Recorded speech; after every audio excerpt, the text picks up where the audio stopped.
Fala pessoal, beleza? Bom dia, Luciano aqui, né, dando continuidade aqui à nossa mentoria gradual, né, aquele estudo que a gente vem fazendo aí aos finais de semana. A gente está aqui no livro 3, né, eu optei por pegar esse episódio, né, esse capítulo aqui, para trabalhar com vocês vários insights, né, que é possível trabalhar, né, igual a gente vem fazendo, né, a cada estudo do Brooks a gente consegue trabalhar vários insights. E tem alguns que eu faço muitas anotações, né, então esse daqui, né, como é uma ansiedade das pessoas, né, de tentar trabalhar a reversão, de tentar encontrar a reversão, eu achei que seria um capítulo interessante.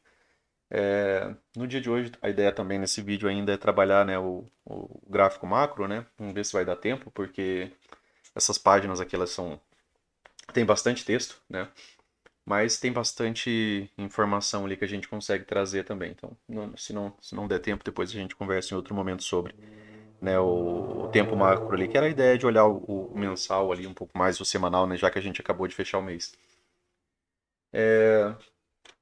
Para quem chegou agora no canal, né, pessoal, esse vai ficar aberto, né, os demais estudos eles estão na área de membros, né, quando você se torna membro ali do canal, apoiador do canal, você tem acesso, né, às demais aulas aqui da mentoria. Então a gente dá início aqui, né, a exemplos de como operar uma reversão. Tá? Primeiramente, né, pessoal, você precisa, né, deixar bem claro, né, o que que é uma tendência. Então a gente tem regras do que é uma tendência, né? Então se a gente tem regra daquilo que é uma tendência, que é quando o preço tem lá, né, suas 20 barras aqui trabalhando acima da média móvel, né, média móvel exponencial de 20, nessa condição aqui eu tenho uma tendência. Se porventura eu tenho preço, né, entrecortando a média, acima, abaixo, eu não tenho tendência, eu tenho lateralidade. Geralmente a média fica mais plana, né? Então são características diferentes.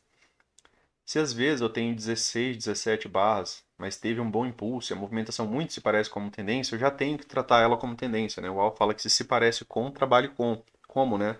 Se fosse. Então a primeira coisa é você entender, né, o que que é uma tendência, né? Porque enquanto for tendência, entenda que a característica da tendência ela vai, né, permanecer até que o mercado te mostre algo diferente disso, né? Então, enquanto o mercado não te apresentar, né, por exemplo, né, a quebra, né, aqui de uma LTA, um próprio gap de média, essa tendência ela perdura, né? Então, enquanto o mercado estiver fazendo isso daqui, ó, não fique tentando encontrar topo de movimentação. Movimentações que são lentas, que são graduais, né, que vão lentamente, elas podem durar o dia inteiro, pode durar 2 dias inteiros, né, de uma movimentação de alta ou mesmo de uma movimentação de baixa. Então, primeiro ponto, né, é entender que a tendência é diferente da lateralidade, tá? São ciclos diferentes. Então, no ciclo de tendência, ele pode ter, né, uma reversão, porque ele precisa de uma tendência para que ela possa ser revertida. Então, tendência, 20 fechamentos, 20 barras ali trabalhando, né, acima da média, de um lado só, né, da média ou acima ou abaixo, né? E isso daqui, lateralidade, né, big up, big down, características distintas, tá? Então, iniciado aqui por essa breve, né, explanação aqui de tendência, a gente tem ali no- nos vídeos anteriores, né, onde a gente falou sobre o livro 1, né, sobre características de tendência. Aqui a gente vai trabalhar um exemplo de MTR, né? A gente tem aqui no canal um resumo, né, que eu acabei fazendo para vocês como estudo de MTR. Por que que eu fiz o resumo? Porque o próximo capítulo, né, aqui seria sinais de força de uma tendência. O próximo capítulo, né, depois disso daqui, sinais de força de uma reversão. Vou ver ainda se a gente vai trabalhar isso daqui, né? Talvez sim. Mas depois disso, no capítulo 3 ele vai falar sobre reversão majoritária de tendência. Só que são cerca de 30 páginas, né, pessoal? E em sua maioria de texto, por isso que eu acabei fazendo aquele resumo para vocês. É porque ficou o material completo, né, mas acaba sendo, né, não o texto do livro, né? Acabei pegando todos os trechos que eu considero mais importante ali para vocês, mas não é o trecho do livro. Porque eu acho que levaria muito tempo para a gente, né, gastar nisso. Então, vamos ao que nos cabe aqui no dia de hoje. Quando traders, né, entram em uma operação de reversão, eles estão esperando que a correção da tendência seja grande o bastante para uma operação de swing. Veja essa ideia aqui, ó. Primeiro ponto. Se você está entrando, né, numa movimentação que você acredita, né, que é uma reversão, né, uma reversão majoritária de tendência, você está esperando, né, que ela seja grande bastante para um swing, né? Ou seja, vai ser uma movimentação que vai te pagar bastantes pontos. Você tem que ter um risco, né, que não vai ser muito alto, mas o retorno dela, né, tem que ser algumas vezes maior do que o seu risco, tá? Isso quando você entra pensando, né, já na ideia da reversão, ou seja, já existem as características da reversão. A gente vai apresentar algumas aqui. Tem mais explanação lá no vídeo de MTR, né? Então assistam ele. O mesmo, ou mesmo uma tendência na direção oposta, né? Já que a gente está falando de uma reversão. A entrada, os stops de proteção e a realização de lucro são iguais a qualquer outra operação de swing ou operação de tendência que foram discutidos, né, nos dois primeiros livros. Como os traders estão esperando um grande movimento, a probabilidade de sucesso geralmente é de 50% ou menos, né? Ou seja, ele está falando que sempre que você está esperando uma movimentação muito, muito grande, né? Normalmente essa probabilidade, né, ela acaba não sendo tão grande. Ele já está te dizendo aqui que você acertar, por exemplo, o topo de uma reversão não é uma alta probabilidade, porque se fosse, né, o mercado rapidamente encerraria ela.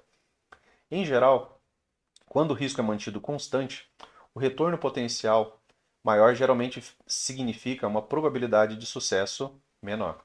Então, geralmente, né, quando você tem um retorno, né, o potencial de retorno muito grande, geralmente, né, a probabilidade de sucesso ela acaba sendo menor, né? São dentro daquela regra, né, de equação do trader, né, risco, retorno e probabilidade. A ideia aqui é trabalhar tantas probabilidades, né, que você consiga aumentar esses 50%, né, que você consiga, com as características da movimentação do preço, você ter um percentual maior. Você sempre está trabalhando para buscar, né, um melhor percentual de probabilidade. Né? Então a gente sempre está trabalhando em busca disso. Então, grande retorno, menor probabilidade. Né? E aí eu coloquei aqui na época, né, que quando se eu só estou tentando entrar numa reversão majoritária, talvez eu tenha que fazer parcial em alguma região, que é para eu não correr o risco, né, de tornar, às vezes, uma operação que pagou alguns pontos, né, numa operação perdedora, né, porque não teve a reversão. E aí as características da movimentação do preço, né, voltaram, por exemplo, uma tendência, não reverteu nada. Aí se eu entrei, fiz uma boa entrada, não fiz parcial, e às vezes a gente torna um trade, né, que era positivo em algo, né, negativo, porque não fez uma parcial ou porque insistiu demais, né, numa movimentação. Isso se dá porque a vantagem no trade é sempre pequena. Se houvesse uma alta probabilidade de sucesso, os trades a neutralizariam rapidamente. E ela desapareceria dentro de algumas barras, resultando em apenas um pequeno lucro, né? Um scalp. Scalps são mais fáceis, né, de você encontrar. Conforme você vai estudando, né, você vai vendo mais possibilidades de encontrar scalps. No entanto, uma operação de reversão de tendência pode ter um retorno que é muitas vezes maior do que o risco. Ela pode ter uma equação do trader lucrativo. Mesmo que ela não tenha uma probabilidade tão alta, como ela tem um retorno, né, que é 4, 5 vezes maior do que o risco, isso normalmente acaba compensando a entrada. Mesmo que você pense no 50%, se quando você pega 4, 5 para 1 e quando você perde, né, você perde 1, mesmo que isso seja em 50% das vezes, você seria, né, lucrativo, operando dessa maneira, né, seguindo essas regras. Operar uma reversão é muito mais difícil do que parece quando um trader olha para um gráfico pronto ao final do dia. Uma vez que tenha ocorrido uma forte quebra da linha de tendência, aqui começam algumas regras. Ó. Tá aqui ó, uma movimentação de alta, né? Tá aqui a LTA. Teve o rompimento, né? A quebra da LTA. Geralmente acaba tendo um reteste. Em seguida, uma reversão no teste da extremidade da tendência. Né? Um trader precisa de uma forte barra de sinal. Vejam que ele qualifica toda a condição da movimentação do preço. Né? Muitos de vocês, né, vou aproveitar para conversar no vídeo de hoje, muitos de vocês me perguntaram, Luciano, como que eu posso fazer um backtest? Tem vários vídeos no canal, né? Se você chegar ali, né, e digitar backtest, né, você vai encontrar um monte de vídeo falando sobre backtest. Mas hoje eu vou acabar, né, trazendo um pouco mais mais uma fala sobre isso aqui, né? Já que é uma pergunta que se repete bastante, tanto ali no Insta quanto com a própria galera do grupo ali. Como que eu posso fazer um backtest? E aí eu vou trazer algumas ideias para vocês, né, do que seria, né, um bom backtest, né, aproveitando esse vídeo aqui. Mas tem mais no canal. Uma vez que tenha ocorrido uma forte quebra da linha de tendência, em seguida uma reversão no teste da extremidade da tendência. Extremidade da tendência é a máxima da tendência, ou seja, teve a quebra, né, da LTA e posteriormente, né, veio fazer um teste, algum tipo de teste da máxima da movimentação. Um trader precisa de uma forte barra de sinal. Ou seja, você realmente quer ver pressão contrária. Tem que tomar cuidado com isso daqui. Né? Porque às vezes o mercado faz um topo duplo e tudo bem, teve a quebra, mas não está tendo realização de lucro aqui, ou os vendidos não estão participando. A gente trabalha com reação, né? Reação à região, reação ao setup, reação ao ciclo, né? São movimentações que requer, né, que tenha uma reação. Se não tem a reação, opa, Luciano, ficou, por exemplo, um dojizinho só aqui. Né? Não é tanta perda de força, é dúvida, beleza, ele corrige um pouco mais, depois ele faz um rompimento inicial, né, dentro das regras. Corrige duas barras aqui e retoma. Não teve, né, uma boa barra, uma forte barra de sinal. No entanto, ela geralmente acontece em um mercado muito emocional. Em um momento, né, em que os traders iniciantes ainda estão pensando que a tendência antiga está em vigor. Eles provavelmente perderam em várias operações anteriores contra a tendência durante o dia. Vejam isso aqui, ó. Isso aqui é algo que a gente prega, né? Que o Al ele fala que todo mundo deve começar lendo tendências, que é para você pelo menos entender aquelas características e não operar contra. Né? Porque, na pior das hipóteses, se você entra a favor da tendência, mesmo que você entre mal, é mais provável que o preço chegue, por exemplo, no seu preço de entrada, ou mesmo que ele passe o seu preço de entrada e te pague alguma coisa ainda. Por quê? Porque é tendência, né? E não querem perder mais dinheiro. Seu estado de negação faz com que percam a entrada inicial, ou seja, eles já perderam tanto dinheiro, né, tentando trades antes contra a tendência, sem algumas boas características da movimentação, que quando realmente vem a possibilidade, né, eles já não estão mais preparados para isso. Eles então esperam para avaliar a força da continuidade.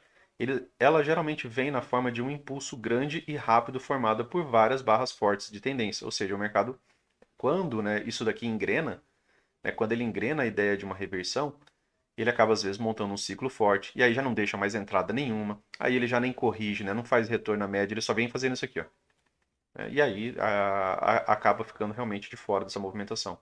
Então, assim, quando cumpre as características, né? Tem que dar um jeito de entrar. Quando cumpre, né? Teve dia essa semana que a gente teve uma reversão gigantesca sem, né, esse tipo de característica.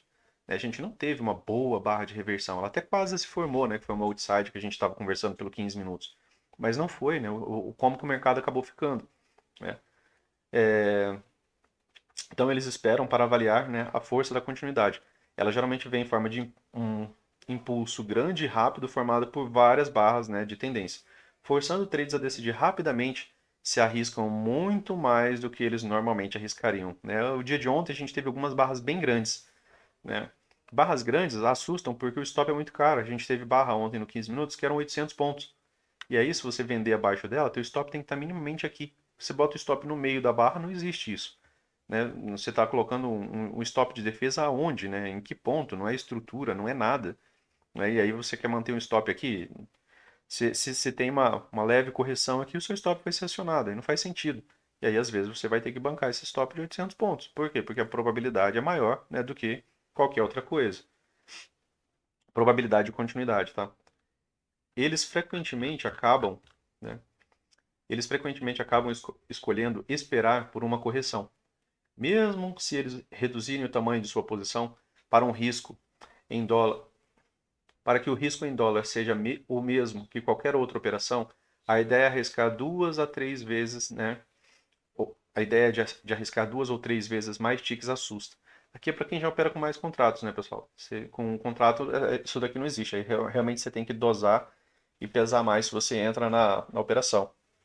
Né? Porque quando ele fala que você deve arriscar, por exemplo, né, participar, digamos que você trabalha com 10 contratos, né, e você usa um stop médio, por exemplo, de 500 pontos, e você, né, de repente está vendo uma movimentação dessa muito forte, que você entra com 3 contratos, mantém o mesmo stop de 500 pontos.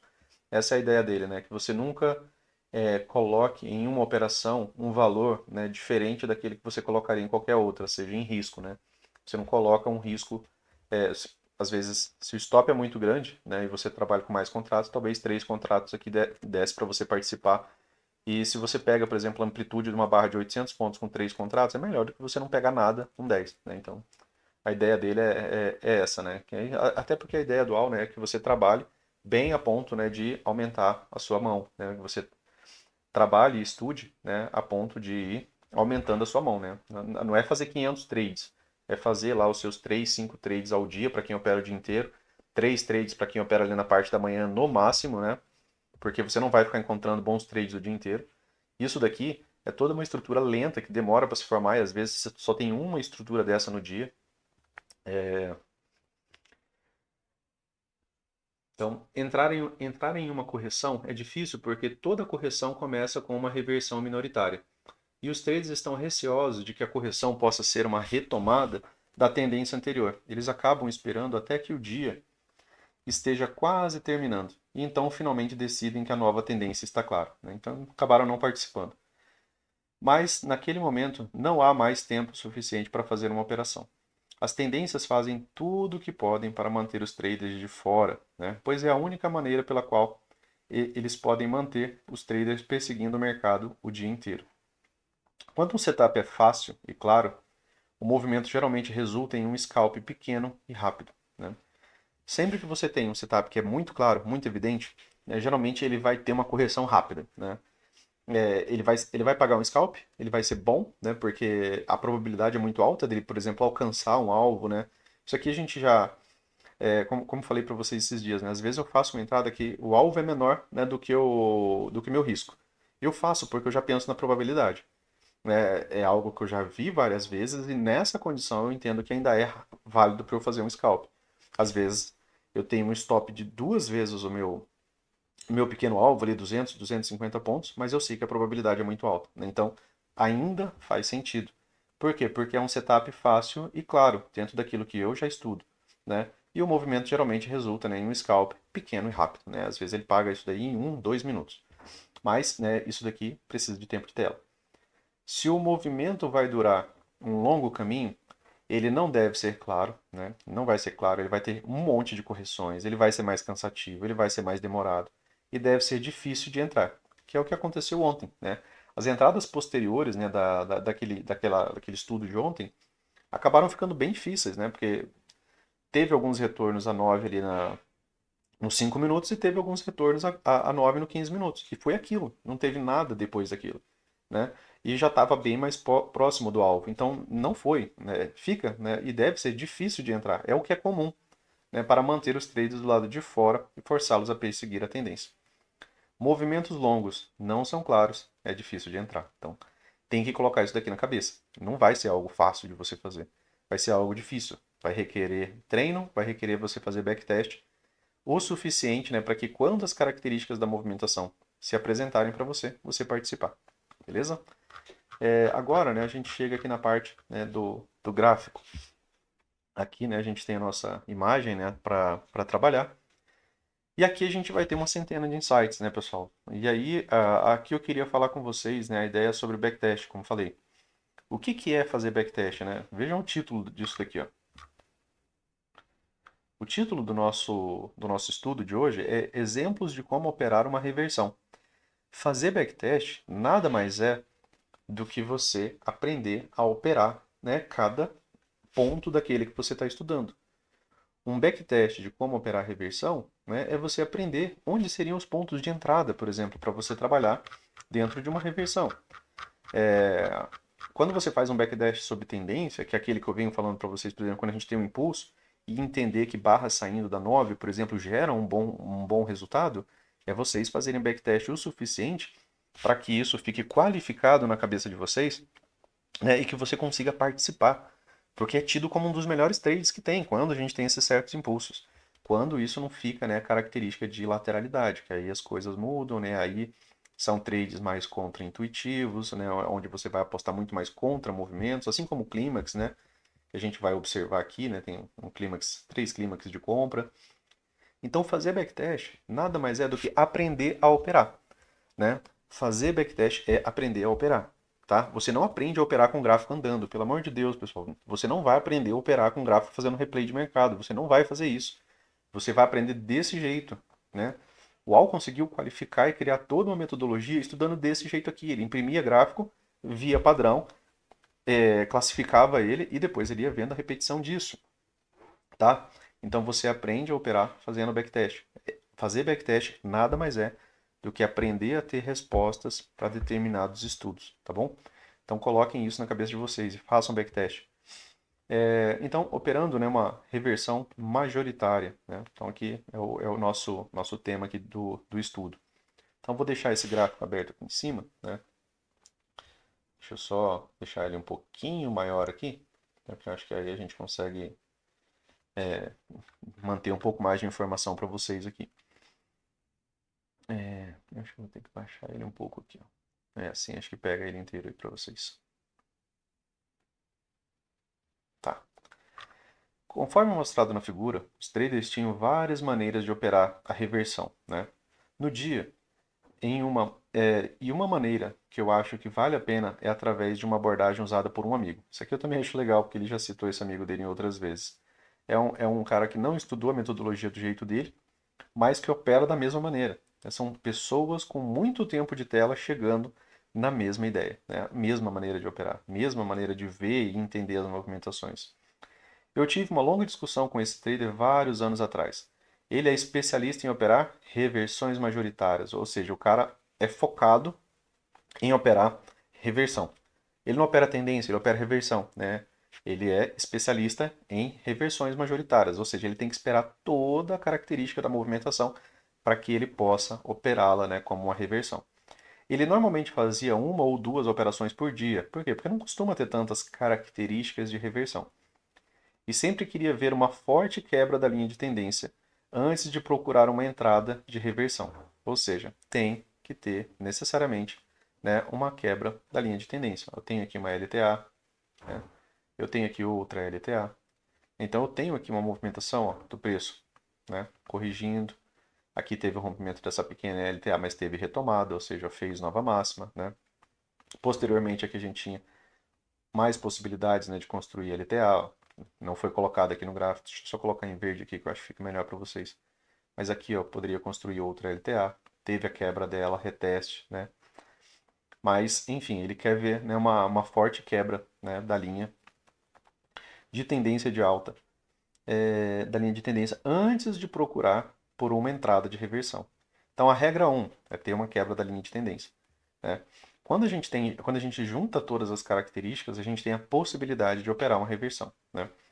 Por exemplo, em uma tendência de alta, como mostrado no início deste gráfico, ele não teria vendido abaixo da barra 3, né? Ele não teria vendido, por exemplo, aqui, ó, abaixo da barra 3, tá? Não teria vendido. Porque não houve uma quebra da linha de tendência de alta.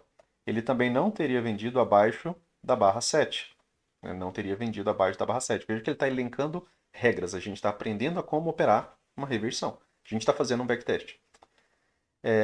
Uma barra de reversão. Está falando sobre vender, por exemplo, abaixo de barras de reversão, né? Isso aqui é uma barra de reversão, né?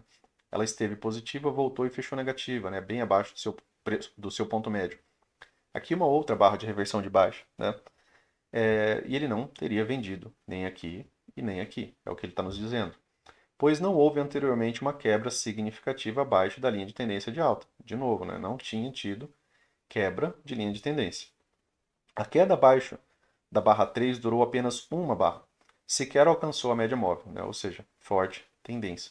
Então, quanto mais breve a correção, mais forte é a tendência. Então, quando tem um impulso muito forte, a correção muito curta, significa que o preço vai ir a níveis mais altos, tá? As, as três barras de baixa, né, com o início na barra 7, romperam abaixo da linha de tendência de alta. Uma, duas, três. Opa, três barras de baixa, já é algo diferente. As três barras têm corpo de baixa, né? Não é igual aqui, né? Um pequeno doji, depois outro doji, depois outro doji, né? Essas três barras são barras, né, com corpos maiores, né? O que foi um sinal de pressão vendedora, ou seja, foi o primeiro sinal de pressão vendedora, forte o suficiente para ele entrar? Talvez não. Ele então teria estudado o rally que veio testar, né, a barra 7. Teria estudado o rally que veio testar a barra 7. Máxima da tendência de alta. Então, até então, aqui, ó. Esse rally teve duas pernas, o que significa que houve uma negociação bilateral. E assim os vendedores mostraram alguma força. Quando, né, tem uma negociação que já começa a ser um pouco mais lateral, já é mais característico de um mercado, né, onde compradores e vendedores estão atuando. Quando a gente está nesse modo aqui, só compradores estão atuando. Então são modos diferentes. E foi uma terceira puxada para cima. Aqui a gente também já conversa o tempo todo, né? Uma, duas, três. Opa, foi uma terceira puxada para cima dentro desse dia. Né? Essa a gente repete ali meio direto, né? Dentro do grupo ali pela manhã. Né? Depois de três puxadas, né? Evite, né? De comprar, né? De maneira breve aqui. É quando você vê três puxadas intraday, tá? Seja de alta, seja de baixa, né? Principalmente se elas forem climáticas, né? Mais rápidas, né? Nesse sentido aqui.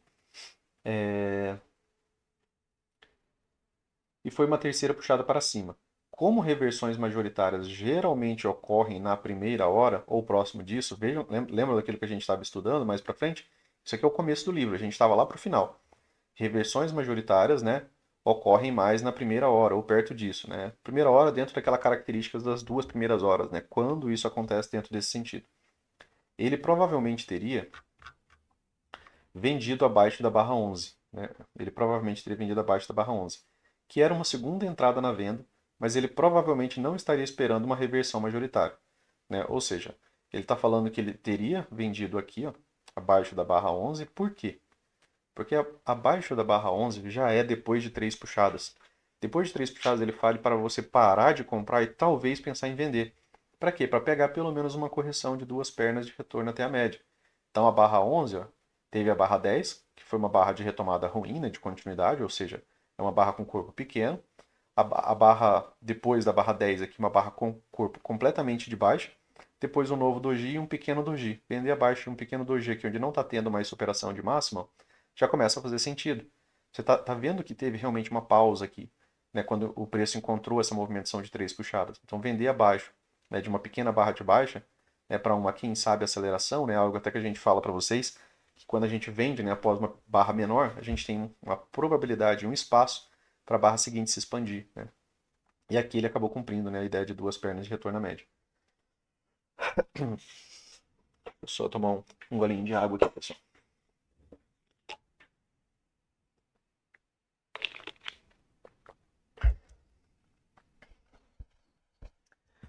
Mas ele provavelmente não estaria esperando uma reversão majoritária. Né? Então ele está falando que nessa primeira venda, né, que ele não tinha informação suficiente se isso daqui levaria, né, a uma reversão majoritária. Afinal de contas, ó, ainda tinha algumas linhas de tendência a serem quebradas. Né? Quando ele vendeu ainda, estava basicamente ainda em cima da linha de tendência, ele vendeu mais porque era uma wedge. Como o dia mostrava, como o dia se mostrava em um impulso e canal de alta naquele ponto, a queda poderia ter testado a barra 4. Correção buscando a mínima da fase, né, de canal. Ele está falando que essa correção, né, de duas pernas, ela poderia ter vindo buscar isso aqui, ó, que é aquela ideia, né, da finalidade de wedge, né, dentro daqueles outros estudos que a gente faz, né, que é buscar o começo do canal, tá? Aqui tem pouca informação, né, pessoal, mas quando a gente for estudar aquela outra fase ali da ideia de canal, isso vai ficar um pouco mais evidente ali em texto. Mas, ó, você tem uma, você tem duas, você tem três puxadas. Se eu tenho três puxadas, eu tenho um ponto de inflexão. O começo do canal estava bem aqui, ó, né? Ele acabou, né, renovando aqui o ponto de inflexão, ó. E aí eu estou ligando bem mais informação para vocês. E agora a gente chama isso daqui de perna 1 e a gente poderia ter ainda ó, uma perna 2, tá? Só trazendo informações extra daquilo que a gente já estuda.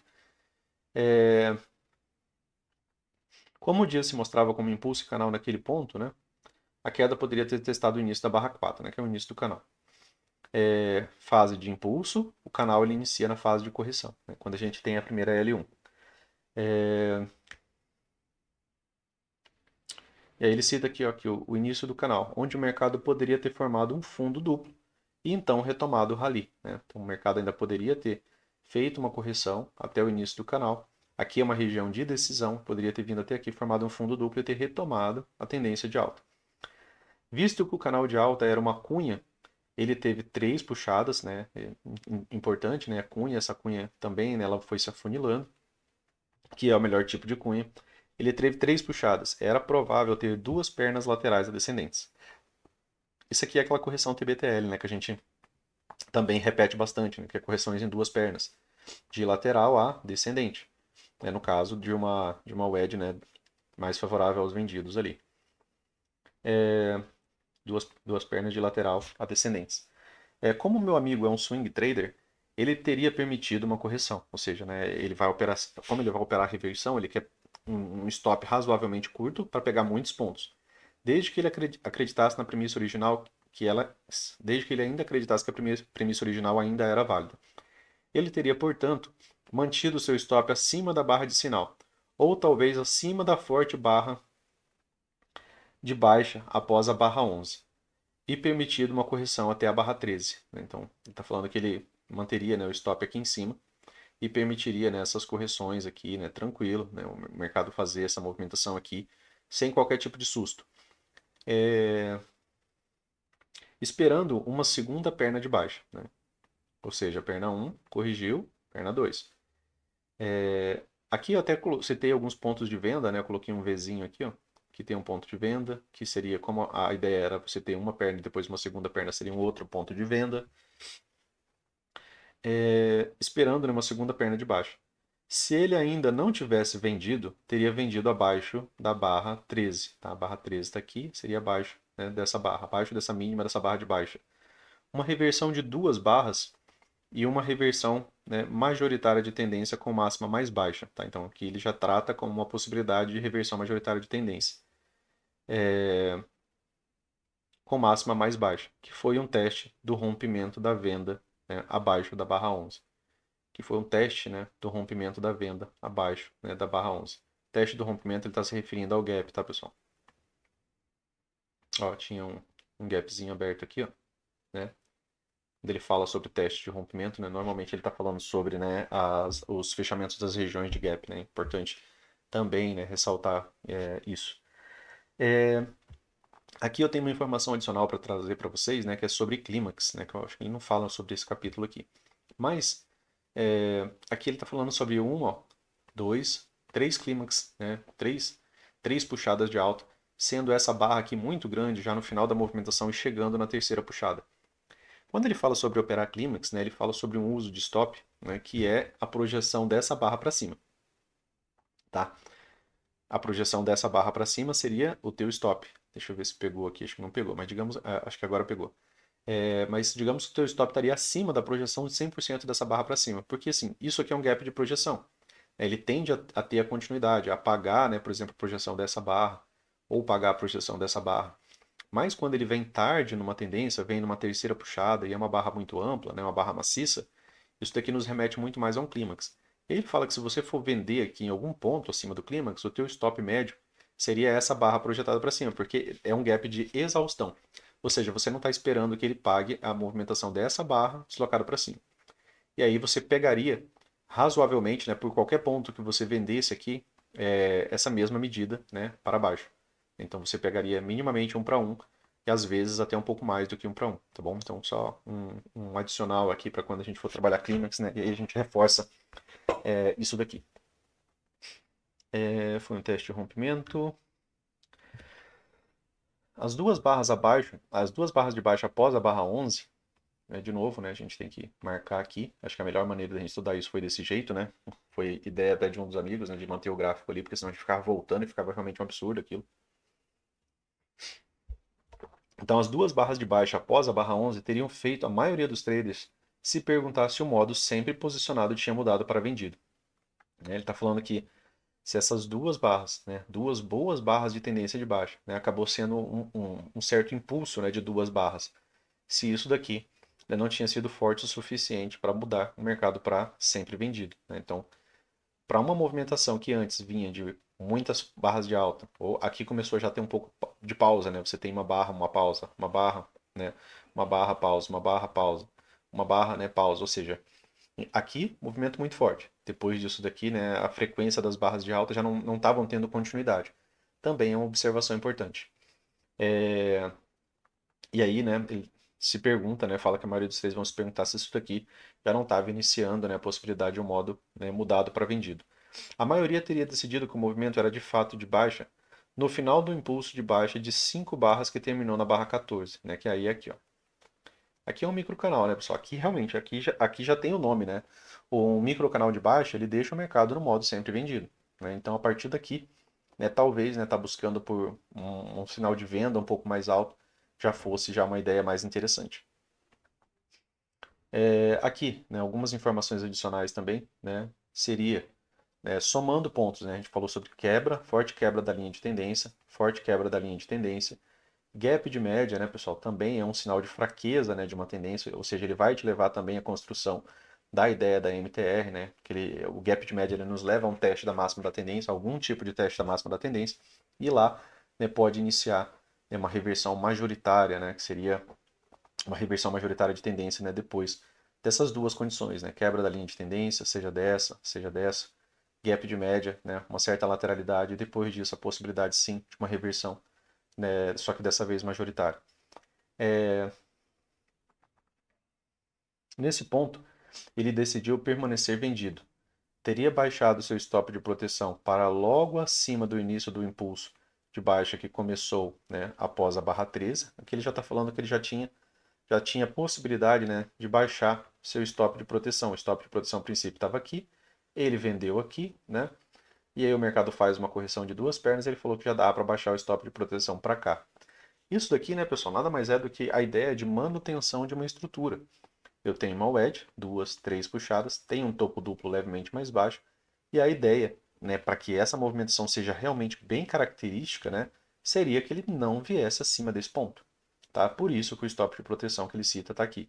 Era mais provável que ele tivesse comprado de volta a maior parte de sua posição vendida, ou seja, ele está falando dele ter feito uma parcial. Né? Ele vendeu aqui, né, e ele está falando que era mais provável dele ter feito uma parcial por algum ponto, ou toda ela. Né? Por quê? Porque andou bastante, né, a favor da entrada dele.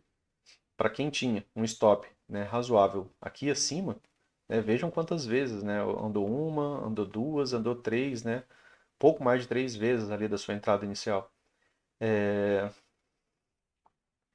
Ou toda ela no movimento acima da barra 16. Então ele está falando, né, que ele poderia encerrar, né, o trade, né, quando o preço vem acima da barra 16, né. Muitas correções terminam em duas pernas, né. Então aqui ó, você tem uma correção, uma segunda correção, né. Então aqui você poderia ter algum tipo de retomada de alta. Afinal de contas, a gente também estava no gap de média aqui, né, no setup de compra. Depois tivemos duas pernas de baixa. O movimento até a barra 12 foi até a primeira. Movimento até a barra 12, né? Foi aqui uma, duas. Então você teve aqui um movimento de duas pernas. E a barra 16 formou um fundo duplo com as barras 14 e 15. Né? Aqui você tem um fundo duplo, né? Que é um padrão de compra, né? Vindo dentro da ideia do gap de média aqui também. Eu somaria para nós a ideia, né? do padrão de compra. Da 14 e da 15. E era uma terceira entrada para compra de barra de gap em relação à média móvel. Né? Então aqui ele está falando que a gente já estava numa H3, né? Aqui a gente teve uma H1, ó. Aqui a gente teve uma H2 e aqui a gente teve uma H3. Aí o mercado não está saindo do lugar. Né? Então, ou seja, os vendidos não estão participando, mais isso daqui, né, somado ao fundo duplo. Sua máxima estava abaixo da média móvel e era a primeira correção após o forte rally até a barra 10. Né? Então, ele está falando aqui que sua máxima, né, estava abaixo da média móvel e era a primeira correção após o rally, né, até a barra 10. Então, foi a primeira correção aqui, conseguiu vir abaixo da média móvel e isso aqui a gente já reconhece, né, como a possibilidade de um setup de compra. Se ele comprou de volta suas posições vendidas, teria assistido o rally a partir da barra 16 para avaliar a força em relação à forte queda até a barra 16. Ou seja, ele está medindo se, né, o rally que vai ter de alta ele vai ele vai superar esse micro canal ou ele vai ser uma movimentação mais fraca. No caso aqui, né, foi uma movimentação bem mais fraca. Você tem uma barra de alta, um doji, uma barra de alta, um doji, uma barra de alta, uma barra negativa. Então você não tem continuidade. Isso aqui é continuidade de fechamentos de baixa. Isso aqui é certeza. Né? Isso aqui é indicação de que os vendidos estão no controle dessas barras. Né? Você tem gaps abertos aqui em todas elas. Né? Isso daqui é certeza. Isso daqui é dúvida. Isso aqui, você teve um gapzinho aberto aqui e e somente ele, né? Teve mais outro aqui. Mas a ideia é que aqui você tem ampla continuidade, aqui não. Aqui você não tem continuidade na retomada de alta. Então ele fala que ele está observando, né, a força, né, desses movimentos, né?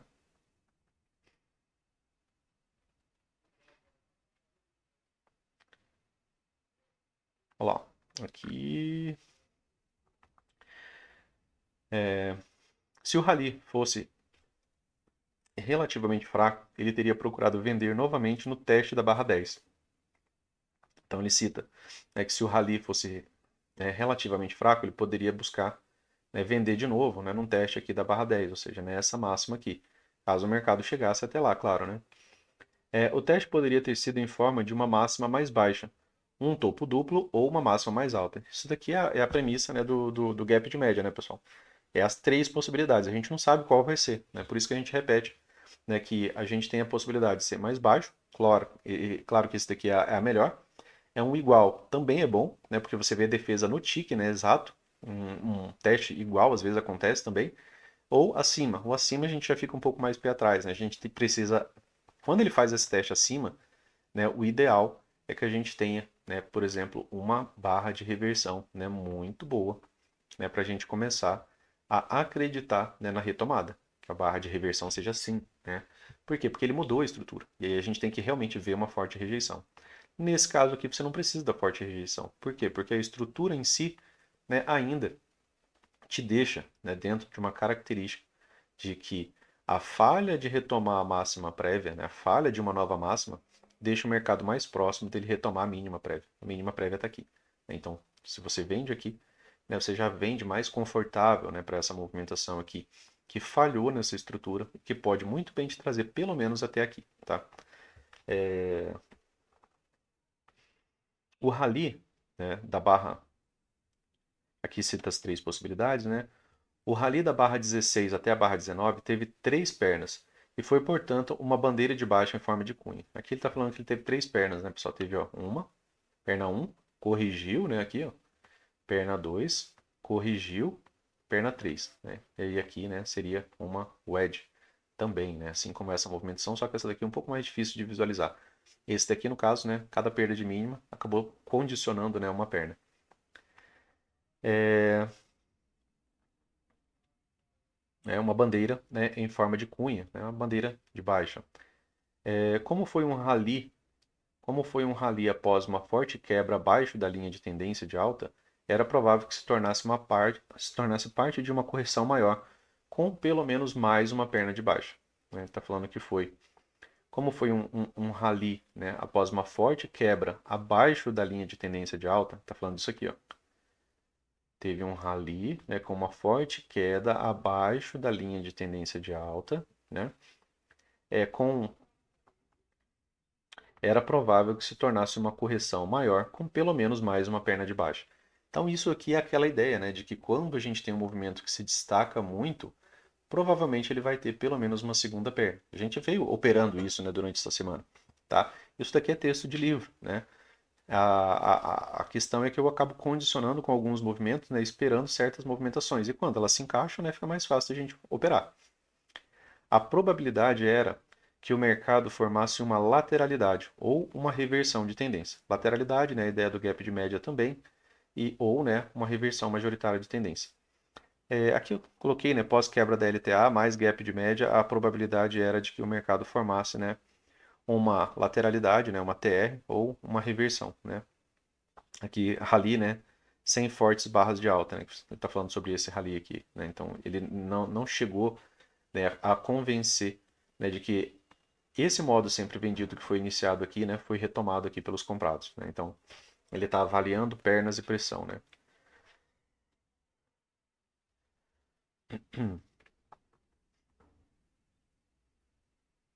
Deixa eu só me encontrar aqui, pessoal. O rally não teve duas. Ah, tá. A probabilidade era que o mercado retomasse, né, lateralidade ou reversão. O rally não teve duas fortes barras de alta consecutivas. Olha, ele está trazendo uma informação relevante aqui também, ó. Mais uma vez. Ele está falando sobre esse rally de alta. Ó. Ele fala que não tem duas barras. Tem uma barra fraca. Uma barra fraca. Uma barra fraca.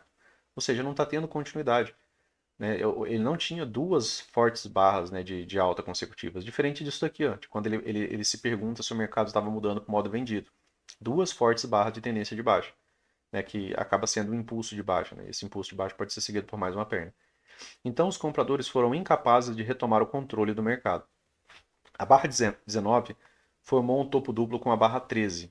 Barra 19, né, barra 13, barra 19, formaram, né, um topo duplo com a barra 13.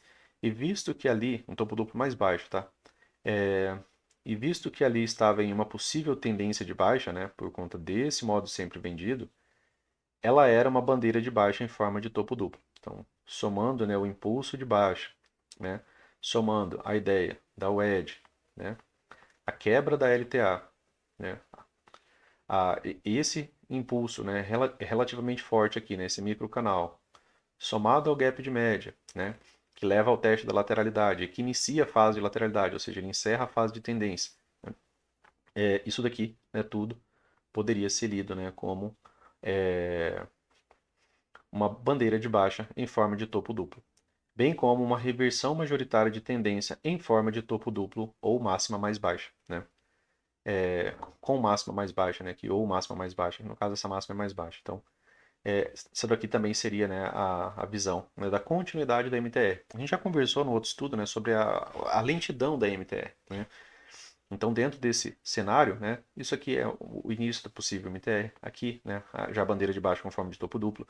A questão é você entender que no backtest, enquanto você está estudando, que o mercado apresentou características de perda de força da tendência, que teve uma troca do ciclo aqui, né, que teve uma modificação. Então, em backtest, você está aprendendo tudo isso, né? Você está buscando essas análises. Quando comparada com a barra 10, né, que era o topo da tendência de alta, a barra 19 foi também uma reversão de baixa. Né? Está falando que quando comparado com a barra 10, né, que era a máxima do dia até então, né,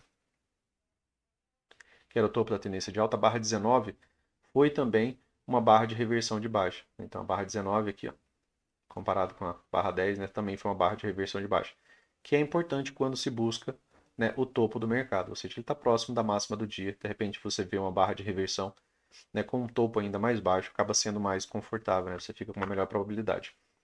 Este foi o setup de reversão de tendência mais forte do dia. Vejam que teve que construir tudo isso daqui, pessoal. Imagina quantas horas, né, você tem que ficar analisando isso daqui para você ter todo esse contexto. Né? Você teve a wedge, você teve a quebra da linha de tendência, você teve aqui o gap de média, você teve um reteste da máxima, para depois, né, você chamar isso daqui de agora eu tenho realmente as características completas. Né? Tenho topos mais baixos, né? Tenho topo mais baixo, né? E eu tenho uma barra de reversão. Então, tem um rally fraco, tem um rally forte. Né? Então, somando tudo isso daqui é que te leva, né, para o contexto de reversão. Então vejam que construir o contexto de uma reversão não é fácil. Então para de ficar tentando vender enquanto não tiver pelo menos as características que você acabou de ver aqui, tá? Ou tentar comprar, né? É, Ontem mesmo, né? Bastante gente ali acaba tentando, né, encontrar ponto de compra, né, quando o mercado, né, se torna uma tendência. E ao invés de ficar vendendo ali a favor, né, ou as barras estão vermelhas, né, ou o preço está abaixo da média, né, ficar tentando vender, porque de qualquer jeito, se ele vendesse, mesmo que ele vendesse um clímax ali um pouco mais cedo, ele ainda teria lucro, né, na sexta-feira, vendendo, né, depois que teve aquele forte impulso de baixa, e não comprando, tá? Reversão de tendência mais forte do dia. Tá falando que aqui, né, foi o ponto da reversão de tendência mais forte do dia. Pois o impulso de baixo até a barra 14, ó, esse impulso de baixo até a barra 14, convenceu a maioria dos traders que o modo sempre posicionado era, né, o modo sempre vendido. E que os vendedores dominariam o mercado enquanto o rally não estivesse acima do topo do impulso de baixa que se iniciou, né, após a barra 13. Então, enquanto o mercado não conseguisse pelo menos uma mudança de estrutura, ó, vejam isso aqui, ó, né? Enquanto o rally não estivesse acima do topo do impulso de baixa que se iniciou após a barra 13, enquanto o mercado não conseguisse vir acima desse ponto, né, ele não convenceria, né, de novo os compradores que realmente o mercado, né, poderia, né, voltar para eles. Então veja que tem condições, né, do mercado fazer. Opa, Luciano, se ele retoma aqui, retoma isso daqui, opa, a gente sabe que o gap de média, a quebra da linha de tendência e até mesmo, né, as WEDs, elas não têm a obrigação, por exemplo, de reverter, né, movimentos. Elas podem só gerar amplas correções e depois o mercado pode retomar. Por isso que se o mercado viesse acima desse ponto, opa, isso daqui já fica muito mais perigoso para a gente encontrar uma reversão majoritária de tendência. Talvez isso daqui se prolongue mais. Né? Talvez isso daqui pudesse, né, se prolongar algo como assim, ó, né? Opa, agora tem uma outra wedge, né? Dentro de toda essa característica que aconteceu, e aí de repente o preço renova, né, um ponto de inflexão, e aí ele realmente cumpre a reversão majoritária. Isso pode se desenhar de várias maneiras, tá, pessoal? Aqui é um exemplo.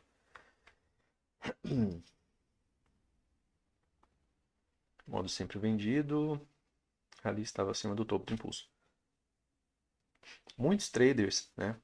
Muitos traders acreditavam que enquanto o mercado não fosse acima da barra 13, os vendedores ainda estariam no controle. De novo, né, a ideia de estrutura. E o mercado poderia estar formando uma máxima mais baixa em uma possível nova tendência de baixa. De novo, estrutura, né, máxima mais baixa. Os vendedores tinham seus stops de proteção logo acima da barra 13. Né? Ele está falando sobre pontos, né, de stop de proteção. Ou seja, está acima desse impulso, né, desse modo sempre vendido que foi iniciado aqui. Aqui, ó, de novo, ó, forte impulso, manteve a estrutura, estrutura, estrutura, né? Stop, né, acima da barra 13, posicionamento de stop dos vendidos, né, após um ciclo muito forte.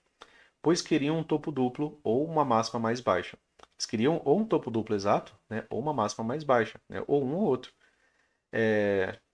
Se eles não conseguissem nenhum dos dois, sairiam e iriam esperar um outro sinal de venda. Muitos compradores que entraram entre as barras 10 e barra 13, muitos compradores que entraram entre as barras 10 e barra 13, ou seja, que estavam comprando aqui, ó, nessa movimentação, mantiveram suas posições compradas durante a forte queda até a barra 16. Então, assim, eles compraram, né, pensando nessa correção para pegar uma quarta puxada, né, estão comprando nessa região aqui. Então, eles acabaram mantendo a sua posição até, né, a barra 14 aqui, né, até a forte queda, né, durante a queda até a barra 16, para ver o quão fortes os vendedores estavam. Vejam que é sempre uma avaliação de força, né, pessoal? Para ver o quão fortes os vendedores estavam. Eles decidiram que a venda foi forte. Ela quebrou a linha de tendência e rompeu a média móvel. Né? Pontos, né, de novo, importantes para a gente. Se a gente está chamando isso daqui de tendência, quando eu tenho um rompimento da média móvel, né, e durou, né, muitas barras, ou seja, o mercado ficou muitas barras trabalhando aqui ó, abaixo da média móvel. E que o rally até a barra 19 não foi forte o bastante para que esperassem que a tendência de alta fizesse uma nova máxima sem pelo menos mais uma correção. Então, é sempre uma avaliação de força. Né? Mesmo compradores que venderam aqui, que seguraram um pouco a posição, ó, eles tiveram um perdão. Né? A gente já falou sobre isso em outros estudos. Né? O que é o perdão? Né? Quando você segura a posição, né, uma posição perdedora, porque você estava avaliando se essa tendência ia reverter ou retomar, né? Não é algo absurdo, né, de se fazer. Claro que, né, devido a isso daqui, você comprar para depois de 3 puxadas, né, já não era a melhor probabilidade, mas né, o gap de média ainda era um setup de reteste da máxima da tendência. Por isso que eu estou falando que não seria nenhum absurdo, tá? Porque você ainda tinha um setup de compra, né, aqui com possibilidade de algum tipo de teste da máxima da tendência. Então ele voltou aqui para dar o perdão, né, para esses compradores aqui. Eles poderiam encerrar, né, também suas movimentações aqui. Isso, né, a saída desses compradores também, né, acaba sendo venda. Decidiram a venda, não foi forte o bastante, né?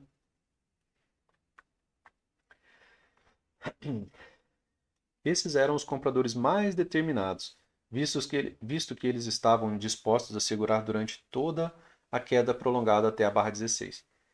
E assim que eles desistiram, não havia mais ninguém, né, para comprar nesses preços. O mercado teve o mercado teve que testar mais baixo para encontrar um nível aonde compradores retornassem e onde os vendedores comprassem de volta suas posições vendidas. Aqui é interessante, né? A gente sempre está trabalhando isso, né? Que é você entender, né? Regiões de realização de lucro. Por exemplo, né, quem vendeu essa movimentação aqui, ó, começa a se desfazer da sua posição aqui, porque o gap de média é um setup de compra. Se eu estou vendido, eu não quero estar vendido contra um setup de compra.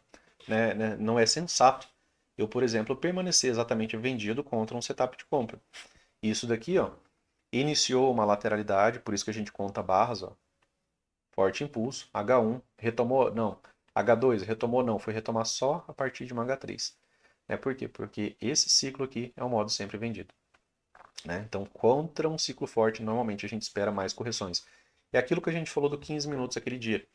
A gente teve um modo sempre comprado, né? E aí para vender a gente precisaria, né, de algum tipo de lateralidade. Nesse sentido aqui, ó, é exatamente a mesma ideia apresentada. Né? Por isso que a gente falou que naquele dia, né, ficava mais difícil, por exemplo, a gente pegar aquela venda, por exemplo, já de uma L1. Por quê? Porque foi uma subida muito forte de muitas barras ali de alta, né, no 15 minutos. Então, vender a primeira correção, né, geralmente não vai nos deixar lucrativos. Tá? Então, a gente tem que ter essa cautela. Ah, Luciano, veio. Fazer o quê? Dessa vez veio, na próxima pode não vir, aí eu vou trabalhar cada vez de um jeito? Não dá. Então, a gente tem que seguir as mesmas regras. Não havia mais ninguém para comprar nesses preços. O mercado teve que testar mais baixo, né? Que ele está falando da movimentação de queda. Não houve fortes barras de alta consecutivas ou outros sinais de força compradora durante a movimentação de alta a partir da barra 16. Então, aqui ele está repetindo, né, aquela ideia de que não teve barras consecutivas, né, para demonstrar realmente muita força. Então, aqui ele está pedindo para você observar, né, a pressão dominante, se ela está mudando ou não. E isso tornou os vendedores mais agressivos e os compradores menos dispostos a comprar. Né? Ou seja, né, como, né, não está tendo, né, muita pressão dos comprados, para os vendidos isso é ótimo, para os comprados isso é ruim. Como os compradores estavam confiantes que o mercado em breve estaria mais baixo, eles usariam o rally até a barra 19, né, para sair de suas posições compradas próximo do empate com uma pequena perda. Né? Isso aqui ele está falando da galera que acabou comprando essa movimentação aqui, né, e ficou segurando essa correção. E aí quando o mercado volta aqui para próximo do empate ou pequena perda, né, eles acabam saindo, né, de suas posições. É a ideia do perdão. Né? A venda por esses compradores decepcionados, combinada com a venda dos vendedores agressivos, que estavam entrando com força na tentativa de evitar que o mercado fosse acima da barra 13, né, ou seja, protegendo o stop de proteção aqui do modo sempre posicionado, provocou uma virada no mercado para baixo, na barra 19, né, que é essa aqui. Os compradores estavam dispostos a comprar novamente mais baixo, mas precisavam de uma sinalização de que o mercado estava prestes a reverter para cima. O movimento lateral até a barra 23, aqui ó, barra 23, aqui, ó, teve um microcanal de novo, ó, de novo sem correção. Isso daqui acaba sendo mais uma vez uma H1, né? Movimento lateral até a média móvel, né? Depois aqui saindo da média móvel de novo, né? Mais um forte impulso aqui em direção, né? Só que agora a um novo rompimento. O movimento lateral até a barra 23, após 7 barras de baixa, não era um fundo forte, né? Ou seja, ele está falando que esse fundo aqui, né, que ficou nessa região, né, que veio até aqui, não era um fundo forte. O que é um fundo forte, né, pessoal? Esse fundo aqui ele era mais forte, é porque ele teve uma pausa maior do preço, né, a região do gap de média, mas esse outro fundo aqui não era um fundo forte. Ele não era majoritário, né? Só retomando, né? Majoritário, mínima, máxima, tudo que está no meio disso daqui, ó, é minoritário. Então, isso daqui está no meio desse topo e dessa mínima, minoritário. Então, não é um fundo forte, tá? É minoritário, não é majoritário. Deixa eu só me encontrar aqui. Aproveito já para ajustar aqui.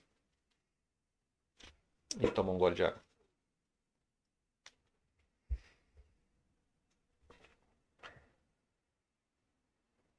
Sinalização.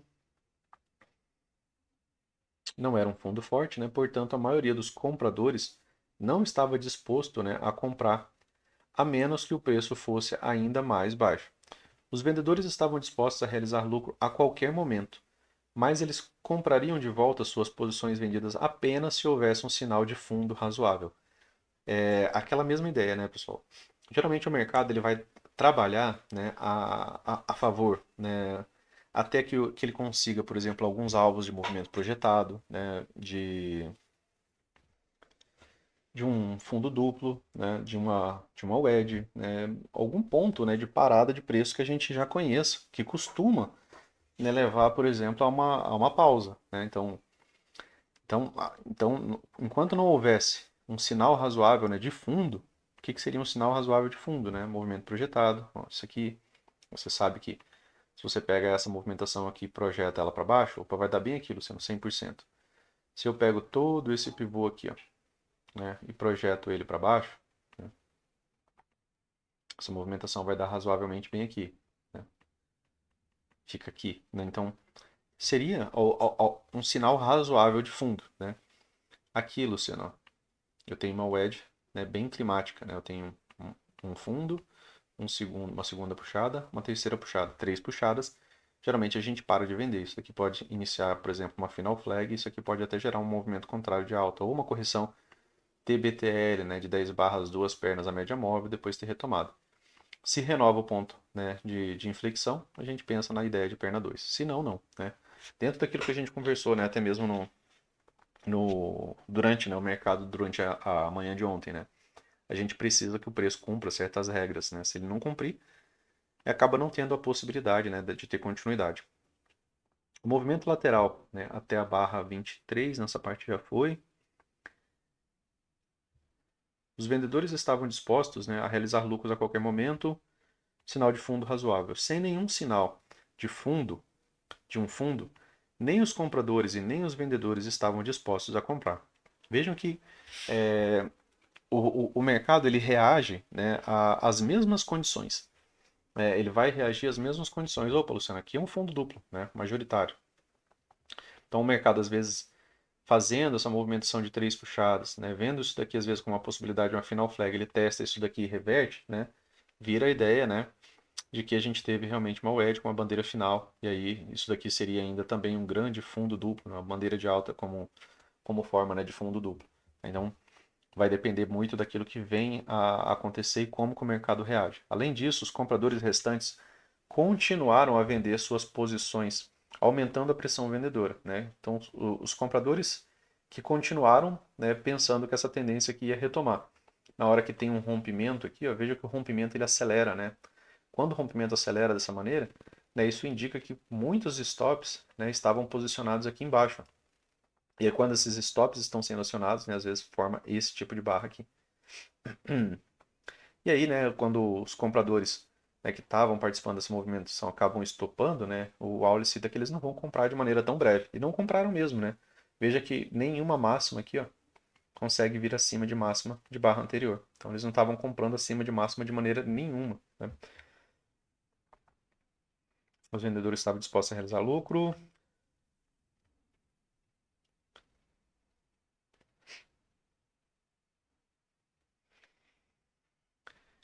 Além disso, né, os compradores restantes continuaram a vender suas posições, aumentando a pressão vendedora. Né? O stop dos comprados, né, acaba sendo vendas. Né? Os vendedores continuaram entrando enquanto eles viram o aumento da pressão vendedora no movimento de queda após a barra 23. O resultado foi uma forte reversão de tendência na forma de uma máxima mais baixa na barra 19, após a quebra abaixo da linha de tendência de alta, né, que é isso aqui, de alta que havia sido, né, promovida pelo movimento de alta, né, até a barra 16, né, pelo movimento até a barra 16. Aqui está falando da quebra de linha de tendência, né? Como é o caso em todas as tendências fortes, os traders aumentaram suas posições vendidas, adicionando as suas posições conforme o mercado caía rapidamente no impulso de baixa até a mínima da barra 25. Isso daqui é algo a ser muito treinado, né, pessoal? Isso aqui é algo a ser muito treinado. Que é a ideia de você adicionar a posição exatamente numa barra de rompimento, né? Para quem já vendeu aqui, né? Ele está falando sobre para quem vendeu aqui, né, para continuar, né, dentro da ideia do modo vendido, né, até uma projeção de alvo e até a mínima da barra 28, onde eles começaram, né, a realizar lucros. Né, a mínima da barra 28, né, aí inicializou uma lateralidade, ó, teve uma correção. Por isso que ele está falando aqui eles começaram, né, a realizar lucros. Ó, teve uma correção real, aqui teve uma H1. né? Aqui teve perda de mínima, né? Mais uma vez, ó. Aqui ainda é H1, ó, não perdeu mínima aqui.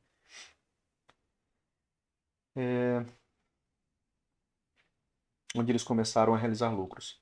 Todas as barras de tendência, isso aqui é legal também, ó. É alvo, né?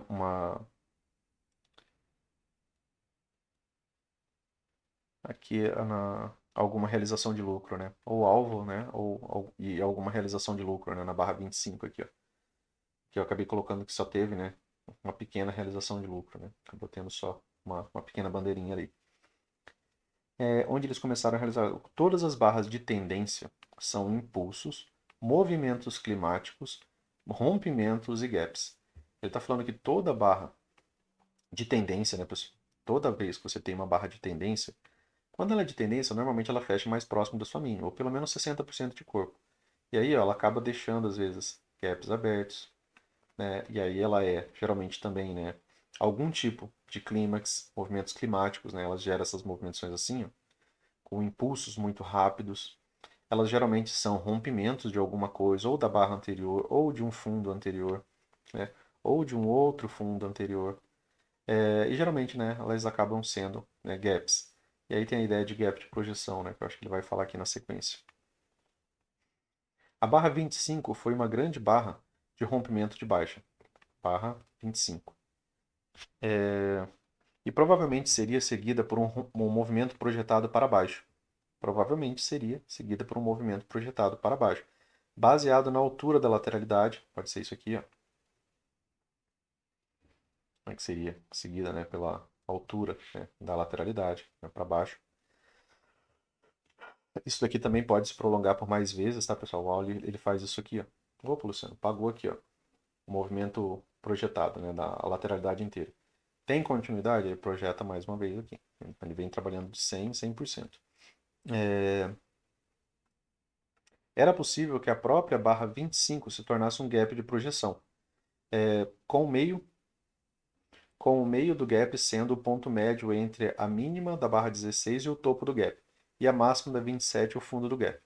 Isso poderia levar a um movimento projetado para baixo naquele dia ou no dia seguinte. Eu particularmente não gosto de usar essa projeção dual, porque no nosso mercado às vezes acaba não funcionando muito bem. Essa medida de gap projetado que ele usa, nesse sentido, é quando o gap, a barra que fica com gap, ela consegue, né, o rompimento. Ou seja, eu tenho aqui, ó, uma lateralidade, eu tenho esse range aqui todinho, né? A princípio, deixa eu só ajustar isso aqui, porque ele vai fazer dessa maneira. E aí eu tenho aqui, ó, o meio dessa barra. Ele vai pegar todo esse movimento aqui, ó, até o meio dessa barra, e vai usar ele projetado, por exemplo, para baixo. No nosso mercado, né, fazendo backtest, às vezes esse alvo fica devendo. Funciona melhor Fibonacci. Então, como funciona melhor Fibonacci, eu acabo não utilizando, tá? Então, claro que, como ele falou, né, às vezes vem no dia seguinte, mas para a gente trabalhar uma projeção intraday, é melhor trabalhar dentro de melhores probabilidades, tá? Mas isso aqui é um tipo de movimento projetado, né, que é específico também dual, né? Movimento projetado para baixo naquele dia ou no dia anterior. O rally até a barra 19 foi uma bandeira de baixa em forma de topo duplo. O rally até a barra 19 foi uma bandeira de baixa em forma de topo duplo, uma bandeira de baixa em forma de cunha, né? Uma bandeira de baixa, opa, uma bandeira de baixa, né, em forma, tá, de cunha,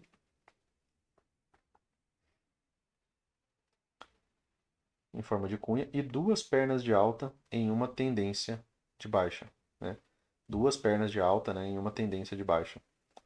Essas duas pernas de alta, deixa eu só me localizar aqui. A máxima do swing de duas pernas entre as barras 15 e 16 foi a primeira. Barras 15 e 16. Aí ele está visualizando isso daqui só, isso aqui né, inteiro, como sendo né, duas pernas, né? Perna 1 e perna 2, né? Duas pernas. A máxima do swing de duas pernas entre as barras 15 e 16 foi a primeira, né? Que ele está considerando ela como perna 1. E tinha uma equação do trader excelente. Né? A ideia de pegar né, a reversão aqui da movimentação inteira. O risco estava acima da máxima da barra 19. Né? Questão do risco, né? Estava aqui acima da máxima da barra 19. ou cerca de 10 centavos, né? Às vezes ele fala para você deslocar o seu stop um pouco acima, né? Para você não deixar exatamente acima da barra. E o retorno estava, no mínimo, 50 centavos abaixo no teste da mínima da barra 16. Ó. Vejam que a primeira venda que ele faz, né? Isso aqui também é interessante. Ó. Vocês me veem bastante fazer essa ideia de parcial. Eu não tirei isso da minha cabeça, também tirei bastante daqui. O Auli fala muitas vezes que todo fundo duplo ele é uma potencial lateralidade. E aí, ó, aqui ele cita que o risco estava, né, acima da máxima, 10 centavos, o retorno 50 centavos, né, no teste da mínima da barra 16. Ou seja, 50 centavos dava aqui, ó, mínima da barra 16. Então, beleza. Então, aqui eu tinha, né, cerca de 10 centavos aqui de stop, aí ele pagou 1, né, pagou 2, pagou 3, pagou 4, pagou 5. 5, né, a ideia de 5 para 1. É onde o mercado poderia ter formado, né, um fundo duplo e possivelmente um grande triângulo ou uma bandeira de alta. A gente não sabe o que vai ser, né? E aí, ontem no 15 minutos, né, um fato que eu quero relembrar para vocês, lembram que no 15 minutos, se vocês podem voltar e olhar o gráfico lá, que eu acho que é mais fácil, até mais prático. Mas a gente teve o mercado, né, chegando no fundo duplo como um microcanal. Né? Ele chegou como um microcanal de baixa, num fundo duplo anterior. E vejam que quando ele chega no fundo duplo anterior, ele pode ter reação. Né? E isso daqui pode se tornar uma bandeira de alta em forma de fundo duplo. Só que aí aqui a gente está vendo reação. E é a mesma coisa que ele vai falar aqui agora. O mercado atinge o fundo duplo, né? E mais uma vez, a gente está fazendo backtest, aprendendo a lidar com movimentações do preço. Ele chega no fundo duplo, quer dizer que isso daqui vai subir? Quer dizer que isso daqui vai subir se tiver uma boa barra de reversão de alta. Ou seja, tem que ter reação. A gente sabe que tem a possibilidade, mas tem que ter reação. E aí, de repente, a barra seguinte, lá no 15 minutos, fez isso aqui, ó, fechou bem praticamente na sua mínima. E aí isso gerou uma oportunidade de venda. Porque é um modo sempre vendido. O preço não sentiu nada a movimentação do fundo duplo, né? Igual aqui. Exatamente nessa região aqui, o preço fingiu que o fundo duplo não estava ali. Né? Não teve reação a essa movimentação. Tá? E aí ele cita isso aqui, ó, que esse risco inicial dessa venda era para ela vir até aqui, né? Cumprir essa movimentação. No teste da mínima da barra 16, onde o mercado poderia ter formado um fundo duplo e possivelmente um triângulo ou uma bandeira de alta de forma de fundo duplo. Como o mercado estava em uma tendência de baixa, ele está falando da tendência por conta desses impulsos aqui, de todas as outras características, né? Ou pelo menos no topo de uma lateralidade, a chance de sucesso era de 60%. Era de pelo menos, né, 60%.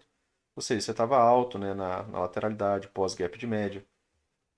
Uma chance de sucesso de 60% combinada com um risco de 10 centavos, né, com retorno de 50 centavos, cria uma ótima operação.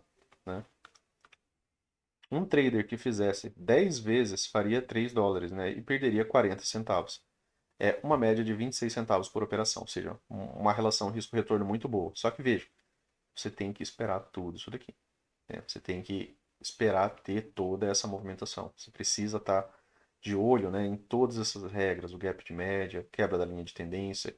Para operar uma reversão tem que ter todas essas características. Fora isso, é melhor você continuar operando como uma tendência. Digamos que aqui não tivesse tido, por exemplo, o gap de média, e o mercado tivesse feito uma nova máxima. Opa, Luciano, né? Retomou a tendência. Quando que ia ter uma melhor característica? Quando ele tivesse, né, o gap de média, uma nova quebra, às vezes, de linha de tendência, né, que surgiu, né, porque perdeu um pouco esse ímpeto inicial aqui, ó, mas formou um outro, né? E aí o mercado não tem uma outra quebra de linha de tendência. E quando ele quebra novamente, constrói o gap de média, aí sim, né, que você entra nessa possibilidade. Então cuidado com essa antecipação, né, de reversão. É um bom cenário. Dá até para você melhorar, às vezes, esse 60% aqui. Ele fala pelo menos, né? Quando você pega mais características, você melhora um pouco a probabilidade. Mas, né, você tem que ter toda essa paciência aqui para tentar operar isso dessa maneira. E é um bom setup. Né? Os traders acreditavam que se o mercado fosse abaixo da barra 16, ele provavelmente faria um movimento projetado para baixo a partir do topo duplo. O que aconteceu? A área da barra 16 era o teste de rompimento do gap de rompimento, que foi o impulso de alta da barra 1 até a barra 3. Mais uma vez, né, pessoal, a gente falou que teste de rompimento normalmente são testes de gaps. Ele está falando ó, de um impulso da barra 1 até a barra 3, depois teve uma segunda movimentação, aí aqui ficou um gap aberto. Ó. Vocês estão vendo? E essa região de gap aberto, né, ela acabou se tornando, né, a área, né, para essa movimentação aqui, ó. Era o teste do rompimento do gap, que foi o impulso, né, da barra 1 à barra 3. Então, quando ele retoma, acabou ficando esse gap aberto aqui, ó. E aí ele foi fechado e isso daqui era a área, né, desse teste. Lembrando, né, que essas regiões, né, desses gaps, geralmente eles são os melhores preços, né, em pullback. É quando a gente consegue melhor preço, porque ele tem um impulso muito forte, ele corrige, deixa um gap aberto. Quando ele corrige, volta para testar essa região, aqui foi um bom preço de entrada. Um bom preço de reentrada para essa barra, acaba sendo um bom preço de reentrada aqui novamente. Então seria aquela ideia, né, como eu falei, que a galera do Smart Money usa, né, para pegar como região de preço de entrada, né? Para o AL é um teste de região de rompimento, tá? Muitas vezes ele coloca isso dessa maneira, então é só para a gente trazer essa explicação extra aqui.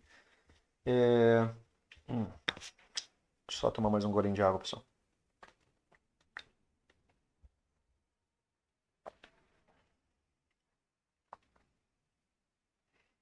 Paramos aqui, né? Que foi o impulso de alta da barra 1 até a barra 3. Após o mercado fazer um rally, a partir deste teste, os compradores não queriam que o mercado fosse abaixo desse teste. Então, a ideia, né, é que o preço realmente não viesse abaixo, né, dessa região. Você não quer ver o preço abaixo dessa região. Pois enxergariam isso como um sinal de fraqueza, ou seja, ele está mudando uma estrutura dessa vez majoritária, de um ponto que era um ponto bom de compra, né? Ou seja, uma boa relação de uma região boa para comprar, e aí o mercado de repente, né, acaba vindo abaixo dessa região, né? Então acaba não sendo confortável, principalmente depois, né, da falha de uma nova máxima. Assim como os vendedores não queriam que o rally até a barra 19 fosse acima da máxima da barra 13. Então, os vendedores têm um desejo, os compradores têm um desejo, né? E aí a gente vai vendo aquilo que o mercado vai nos apresentando. Então, vendedores não queriam que o rally da barra 19, né, tá aqui, ó, não viesse acima da máxima da barra 13, porque isso formaria a possibilidade de uma nova estrutura de alta. E que poderia ter sido seguido por um movimento projetado para cima, né? Ou seja, se eles rompem isso daqui, você teria um movimento projetado, né, de alta, ia manter a estrutura de alta. Os compradores não queriam que a forte queda a partir da barra 19 levasse o preço abaixo da mínima da barra 16. Eles não queriam que o preço viesse aqui, ó, abaixo da mínima da barra 16. O que poderia ter sido seguido por um movimento projetado para baixo. Foi o que aconteceu. Como meu amigo teria visto esse movimento de baixa a partir da barra 19 como uma operação de tendência, ele teria operado como uma tendência. Aí ele está falando aqui que no livro 1, né, que a gente discute mais como operar tendência, tem estudo aqui no canal sobre, né? Então podem dar uma olhada lá. O risco inicial era de apenas 10 centavos, e as chances eram boas de que o mercado testaria pelo menos a mínima da barra 16.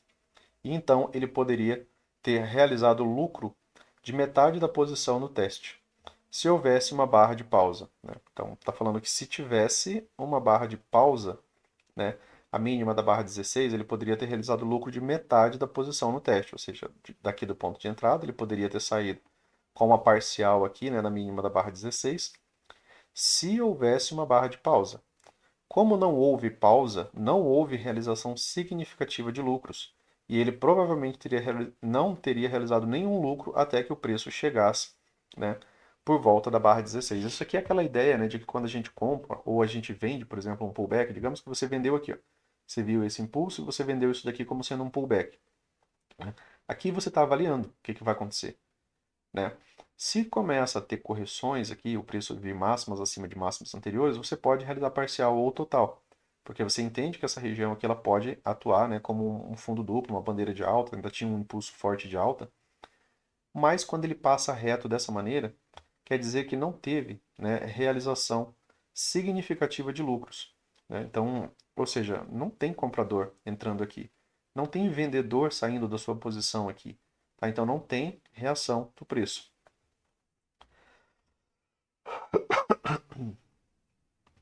Essa foi uma pausa após uma barra de clímax de venda, né? Foi uma boa barra aqui, né, de venda, né, que chega aqui antes dessa movimentação. Que veio após uma potencial, né, veio após uma potencial bandeira final. Ou seja, está falando disso aqui. Ó. de uma potencial bandeira final. As três barras terminando na barra 27. Ah, não, ele já está falando daqui. Ele já está falando do clímax dessa barra que passou. Esta foi uma pausa após uma barra de clímax de venda. Ele está falando da barra gigante ali. Tá aqui, ó. Barra 25, né? Isso aqui. Está citando ela como clímax de venda, uma barra bem, bem ampla. Que veio após uma potencial bandeira final. As três barras que vieram, né? Após a barra 27. Então, as três barras que vieram após a barra 27. A barra 27 é essa. Então, as três barras que vieram aqui, ele liga, né, agora a ideia de uma possível, né, bandeira final. Ou seja, né, isso daqui pode reverter toda essa movimentação. Ele teria realizado talvez cerca de metade da posição com 1,20 de lucro e mantido o restante até 1 ou 2 minutos antes do fechamento para outro lucro, né, de cerca de 1,30. Então ele está trazendo aqui algumas formas, né, dele gerenciar essa movimentação aqui, de você observar, né, a reação do preço nessa região de fundo duplo, né, de você observar a reação do preço, né, e assim como teve esse clímax de compra, né, aqui pode, né, trabalhar como uma possibilidade, né, de clímax de venda, e aí quando o mercado apresenta esses clímax é interessante, né, você realizar lucro. Esses clímax, né, eles podem gerar algumas ideias, né, de bandeira final e começar de novo, né, uma nova movimentação de reversão. É mais duradouro, né, quando você tem movimentos mais calmos, né, sem grandes clímax, né, eles são duradouros. Movimentos que são muito, muito fortes, né, eles tendem a passar, né, por muita realização de lucro e isso pode gerar reversão. A propósito, lembre-se que tanto compradores fortes quanto vendedores fortes gostam de ver uma grande barra de tendência de baixa, uma grande barra de tendência de alta em uma tendência de alta prolongada. Aqui é a ideia de clímax, né, pessoal? Ele está falando aqui, ó, tanto compradores fortes, né, quanto vendedores fortes gostam de ver uma grande barra de tendência de alta em uma tendência de alta prolongada. Né? Isso aqui é literalmente a ideia de clímax. O clímax, né, ele leva a uma correção, né, de pelo menos, né, duas pernas até a média móvel de 20. Porque geralmente leva a uma correção de duas pernas até a média móvel, como aconteceu aqui na barra 9. E aí ele está falando que essa barra 9 ó, foi um clímax. Uma barra grande, já no final da tendência, maciça, fechando próximo de sua máxima, né, depois de uma, duas, três puxadas. A correção esperada forneceu a ambos uma oportunidade operacional temporária. Vejam que é temporária. Embora não seja uma operação de reversão de tendência, a barra 9 foi o terceiro clímax de compra consecutivo sem muita correção. As barras 1 e 3 formaram o primeiro, as barras 5 e 6 formaram o segundo. Era mais provável que se tornasse um gap de exaustão do que um gap de projeção. Aqui sim, né, um gap de projeção. Né? Você poderia pegar o corpo dessa barra 1 e jogar ela como alvo, né, dentro da ideia de gap de projeção. Mas aqui você já tinha, né, como ele falou, algumas movimentações de clímax, né? Da barra 1 à barra 3, da barra 5 à barra 7, da barra 8 à barra 10. Né? Então, você já tinha tido, né, essas movimentações aqui de três clímax consecutivos. Leva a correção de duas pernas, é importante você saber isso aqui. A correção esperada forneceu a ambos uma boa operacional temporária. A barra 9 foi o terceiro clímax de compra consecutivo, sem muita correção. Deixa eu só me localizar aqui. Ele cita que era mais provável, né, ser um gap de exaustão do que um gap de projeção. Era mais provável, era mais provável ser o início, né, de uma correção em vez de uma nova perna de alta. Nesse cenário, tanto compradores fortes quanto vendedores fortes venderam no fechamento da barra, acima de sua máxima, no fechamento das próximas, ou uma ou duas, especialmente porque uma barra após a barra 10 teve um corpo de baixa. Vejam que ele está falando que agora, né, tanto os compradores que já estavam participando desse mercado estão realizando lucro aqui de suas posições, os vendedores estão, né, iniciando posições vendidas aqui, ou nas próximas barras. Se o mercado viesse acima, venderiam. Se o mercado, né, depois dessa boa barra de tendência de baixa, opa, dá para vender abaixo de uma barra de baixa, né? Se eu estou pensando no clímax. Por quê? Porque eu estou vendendo para um scalp de retorno de duas pernas de retorno à média móvel. É, acima da máxima, né, no fechamento das próximas uma ou duas barras, especialmente porque a barra após a barra 10 teve um corpo de baixa, né? Tá falando dessa barra aqui, ó. Teve um bom corpo de baixa. E abaixo da mínima da barra anterior. Os compradores estavam, né, vendendo suas posições compradas, ou seja, eles estavam saindo de suas posições, né, que eles já tinham, para quem estava comprando antes aqui, né, já estava com um bom lucro. Suas posições compradas à medida que realizavam lucros. E os vendedores, né, estavam vendendo para iniciar novas posições. A maioria dos vendedores teria escolhido um stop de proteção que fosse menor do que o número de ticks do clímax da barra 9. Né? Isso aqui é dentro daquela ideia que eu falei, né, que é o stop comum, né, quando ele está falando, ele vai falar sobre exatamente só especificamente sobre essas operações de clímax, ele fala que o stop comum seria a projeção, né, dessa barra aqui para cima. Por quê? Porque se é um clímax, né, se é um gap de exaustão e não um gap de projeção, o seu stop de proteção ele fica protegido enquanto, né, você está acima de uma projeção de 100% da barra, que é a barra de clímax. Porque se fosse um gap de projeção, igual esse daqui, e você usa um stop, né, você vende aqui, você usa o stop de 1 para 1, é claro que ele vai pegar. Aqui a lógica é diferente. Aqui é você usar um stop amplo para que você consiga participar, por exemplo, da correção e pegar pelo menos essa movimentação aqui, né, projetada de onde você vendeu, né, pegar pelo menos 1 para 1 ou um pouco mais, tá? Até porque, afinal, a princípio ainda é uma venda, né, para uma correção. Mas a ideia é o tamanho do stop, mais ou menos, que você pegou, que você está usando, né, vai ser aquilo que você vai buscar, né, de lucro. Esse espaço de retorno à média, por exemplo, de onde você vendeu, tem que valer pelo menos isso, né? Tem que ter esse espaço ali, dentro desse raciocínio, né, para falar sobre essa ideia do gap, do clímax, né, e do tamanho do stop.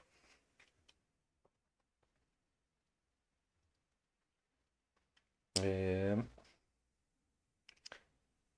Aqui ele está falando, né? A maioria dos vendedores teria escolhido um stop de proteção que fosse menor, né, do que o número de ticks do clímax de compra da barra 9. Né? Ele está dizendo que nessa condição aqui eles usariam um stop menor.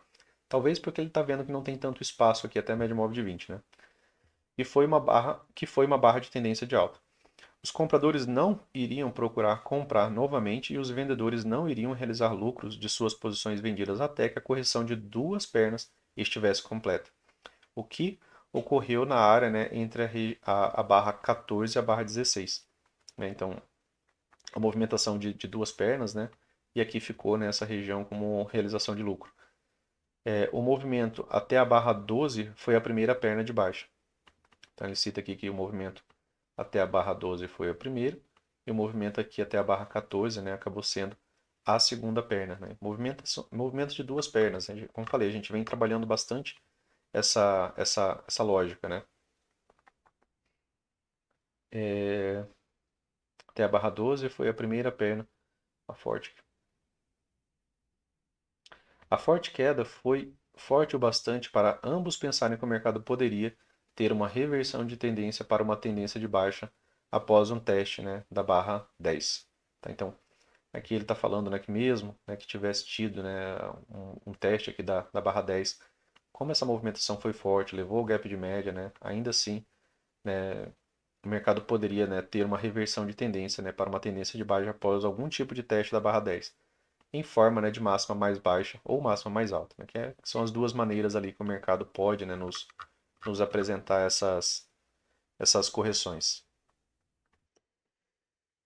Encerramos aqui, né, pessoal? Pelo horário, eu acho que não vai dar para a gente fazer o estudo do mensal, mas só retomando, né, de novo a ideia de backtest, né? Opa, Luciano, virou tendência, ó. Em mais de 20 fechamentos aqui sem tocar a média móvel de 20. O mercado tenta romper a média móvel de 20 aqui, ó, acaba não tendo continuidade. O mercado volta a trabalhar abaixo da média móvel de 20. Né? Opa, Luciano, aqui agora eu tenho um gap de média. Vejam que aqui agora, né, eu tenho finalmente, né, um gap de média completo, dois fechamentos aqui acima da média móvel. E aí, de repente, o mercado volta aqui e faz, né, um teste da mínima da tendência, né, que a mínima da tendência dessa vez está aqui. E aí isso daqui pode ser, Luciano, uma reversão majoritária de tendência? Opa, aqui nos 5 minutos pode. Só que aí você vai ter que pegar e colocar o gráfico no 15 minutos e dar uma olhada para ver se isso daqui também já está acontecendo aqui. Porque vejam, né, que se você usa essas mesmas características, né, de movimentação, se você repete da mesma ideia, opa, Luciano, aqui é tendência também. Ó. Eu tenho aqui, ó, 22, 23, 24 fechamentos sem tocar média móvel de 20. E aí eu tenho uma barra muito boa aqui, ó, tentando reverter a movimentação. Essa barra que tenta reverter a movimentação ainda está vindo dessa tendência, até o momento, tendência de baixa. E aí aqui eu tenho uma 2BR. E o mercado mais uma vez volta a ser tendência de baixa. Eu tenho aqui 27, 28, 30 fechamentos abaixo da média móvel de 20. E eu tenho de novo uma barra aqui, ó, fechando acima da 20. Nem é rompimento ainda porque falta barra de continuidade. Então isso daqui, ó, é melhor que você trabalhe como tendência, porque o gap de média aqui, né, ainda pode ser um setup de venda para um teste de mínima da tendência. Depois, né, do gap de média, aqui a gente já tem, né, a gente pode dizer que a gente teve algum tipo de quebra, né, da linha de tendência. Falta o quê? Falta o gap de média. Né? Depois do gap de média, ele pode fazer algum tipo de teste da mínima da tendência. E aí, se ele quiser reverter essa movimentação, aí sim é tranquilo. Pode ter algum tipo de bandeira de alta em forma de fundo duplo, né? Depois da realização do gap de média, que encerra, né, a ideia de tendência, inicia a fase de lateralidade. E aí, baixo na lateralidade pode ser uma boa região de compra. Ao contrário daquela movimentação de alta lá. Aqui nos 60 minutos, né, a gente acabou trabalhando um pouco isso, ó, né? Um pouco não, né? A gente acaba trabalhando isso. Tendência. Ó, tendência de baixa, tendência de baixa, tendência de baixa. Opa, Luciano. Legal. Então, aqui eu tenho, né, o gap de média. Vamos colocar uma linha de tendência aqui, né? Acho que é mais fácil eu copiar essa daqui de volta, né? Que era que já estava aqui, ó. Opa, teve a quebra, né, da LTB. Quebra da LTB aqui, né? Teve o gap de média. E depois o mercado veio ainda, né? Foi aquilo que a gente falou da possibilidade de MTR, né? O mercado veio ainda fazer algum tipo de teste da mínima da tendência, na região da POC, né, que é algo também que a gente repete bastante. E aí o mercado, né, acabou desempenhando uma movimentação bem interessante ainda, de alta. Né? E a correção aqui depois desse forte impulso acabou sendo de novo, né, dentro das regras daquilo qual fala, né, correções de duas pernas até uma região de POC. Vejam que o estudo em si, né, ele vai ser repetido. Né? Aqui nos 60 minutos, essa movimentação aqui ainda pode ser uma grande lateralidade? Pode, porque a gente teve, né, duas grandes pernas de alta. E aqui é baixo, né, na lateralidade. Então, se isso daqui, né, que era antes uma forte tendência, foi interrompida, né, pelo gap de média, pela quebra da LTB, o mercado pode iniciar agora uma ampla lateralidade. E esse fundo duplo ainda pode ser uma bandeira de alta em forma de fundo duplo? Ainda pode. Né? Quando que isso daqui deixa de ser essa possibilidade? Quando ele confirma esse rompimento. Né? Opa, rompeu, Luciano, tem rompimento, rompimento de continuidade. Aí a projeção desse pivô aqui, ó, se torna, né, um alvo, né, para baixo. Mas para isso ele precisa romper, né, e ter continuidade nessa movimentação. Isso acontece no 15 minutos, Luciano? Acontece também. Né? De novo, aqui, né, eu tenho uma tendência, eu tenho tendência, tenho tendência, tenho, né, uma LTA, teve quebra da LTA, teve gap de média, né? O reteste da máxima da tendência dessa vez foi muito, muito fraquinho, aqui, ou mesmo, né, aqui, tá? Mas você teve a característica da mudança da tendência. Você tem a quebra da LTA, você teve o gap de média. Você teve as duas condições para você pensar, né, na reversão pós essa tendência aqui. Vamos dar uma olhada em mais uma aqui, só para a gente finalizar aqui, pessoal, pelo horário, tá? Talvez a gente dê só uma olhadinha rápida no mensal. Mais uma vez, ó, tendência. Esse aqui foi aquele dia, né? Que tendência não, que já junta 2 dias, mas tudo bem, né? As movimentações são continuadas. Eu tenho tendência. E aí a gente teve aqui uma pequena lateralidade, né? E aí a gente tem a quebra, né, dessa linha de tendência. Uma linha de tendência bastante inclinada aqui, né? Teve a quebra dessa linha de tendência. Teve também o gap de média, né? E teve algum tipo de teste, né, da máxima da tendência. É um teste bem, bem fraco. Vamos dar mais uma olhada aqui, pessoal.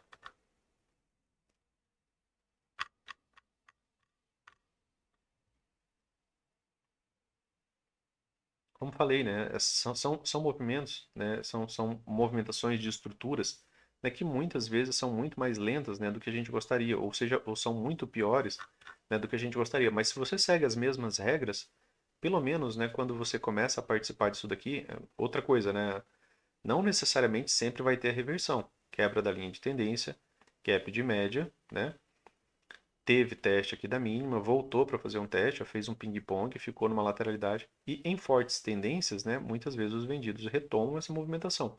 Nesse caso aqui eles retomaram, né, conseguiram aqui mais uma certa lateralidade, e depois retomaram, né, a própria tendência. E aí, às vezes, ele constrói de novo algumas características, fica um pouco mais lateral para depois reverter, tá? Mas isso daqui é uma movimentação muito comum do preço. E você evita, né, de ficar procurando reversão se você não, se você não tem as características. Ó. Aqui você teve toda uma tendência de alta. Isso durou 1, 2, 3 dias. Não teve gap de média. Ó. Até teve algumas quebras de linha de tendência inicial aqui que se você for reajustando. Mas não teve o gap de média. Ó. Não teve o gap de média. Não teve o gap de média. Não teve o gap de média. Opa, Luciano, aqui nessa região de topo. Vamos dar uma olhada aqui o que aconteceu. Aqui, ó. Teve, né, já o gap de média, ó. Teve aqui uma movimentação de baixa. Teve uma ampla lateralidade. Né? Aqui tem, né, o topo duplo. Aqui teve um teste da máxima, né, da tendência depois do gap de média com o topo duplo mais alto. Depois os topos foram ficando mais baixos. Né? Aqui já dava para você construir uma outra quebra de linha de tendência. E aí depois o mercado fez uma reversão majoritária de tendência. É um setup lento. Estou colocando no 15 minutos que é justamente para ver se a gente encaixa essa ideia, né, de você usar mais tempos gráficos e ver aquilo que acontece. E como falei, né? Para ter rompimento precisa ter continuidade. Né? Opa, é um fundo. Isso aqui é um gap de média? É um gap de média. Tem uma tendência prolongada. Né? Consigo dizer que aqui a gente teve, né, a quebra da LTA. Tivemos aqui, ó, uma tentativa. Tivemos aqui um gap de médiazinho completo. Né? Mínima, né, da região do gap de média. Teve teste de máxima da tendência, teve outro teste de máxima da tendência. Eu vejo que as movimentações elas se distinguem, né? Mas a lógica permanece igual, né? Não tem rompimento, não tem continuidade. Não tem rompimento, não tem continuidade.